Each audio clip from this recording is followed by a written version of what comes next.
అరవింద్ ధీమా వ్యక్తం చేశారు. దేశంలో ఇంత గొప్ప పండగ మరొకటి లేదని అరవింద్ పేర్కొన్నారు. ఈ బిల్లు ద్వారా చట్టసభలో మహిళలకు ప్రాధాన్యం పెరుగుతుందన్నారు. మహిళా బిల్లుతో ఎస్సీ ఎస్టీలకు మంచి జరుగుతుందన్నారు.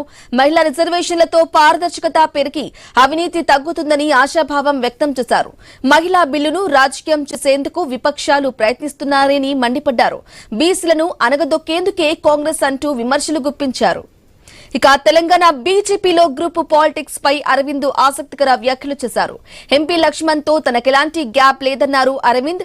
తాను చిట్చాట్ చేయరని, అంతా ఓపెన్ గా మాట్లాడతారని ధర్మపురి అరవింద్ చెప్పుకొచ్చారు.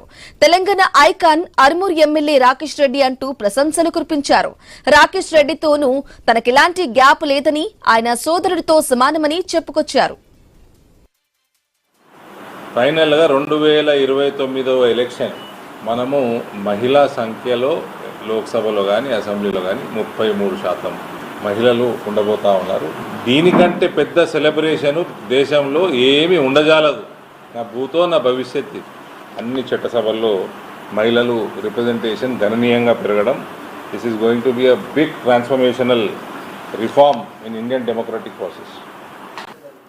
నాకు లక్ష్మణ్కి ఏ గ్యాప్ లేదు, ఎవడు ఏ లేఖలు రాయలేదు, నేను ఎవరితోటి ఏమనలేదు. నేను చిట్ చాటే చేయ. ఫస్ట్ ఆఫ్ ఆల్ నేను చిట్ చాట్ చేసినానే 9 ఏళ్ళలో ఎన్నడన్నా చిట్ చాట్ చేసినా. అయినా ఏం రాసిందే, నేనట పార్టీ వ్యతిరేక కలాపాలు. నేను పార్టీ వ్యతిరేక కలాపాలు ఉంటే ఈ స్టేజ్ కింద నిన్ను ఉంటుందా నిజామాబాద్లో? నేను పార్టీ వ్యతిరేక కలాపాలు చేస్తే మరి పార్టీకి అనుకూల కలాపాలు ఓటు చేస్తుడు తెలంగాణ ఎప్పుడు? అటువంటి కంప్లైంట్ అరవింద్ ధర్మపురి మతిలేని కూడా చేయగలుగుతాడు కూడా. నా చిట్ చాట్లు కూడా గిట్లనే ఉంటాయి, మైకుల ముందరనే ఉంటాయి. చూస్తలేరా మీరు? రాకేష్ నా తోబుట్టుతో సమానం. ఆయన ఏజ్లో పెద్దగా ఉన్నా నాకన్నా పాలిటిక్స్లోకి తీసుకొచ్చింది నేను. ఎమ్మెల్యే అయిండు.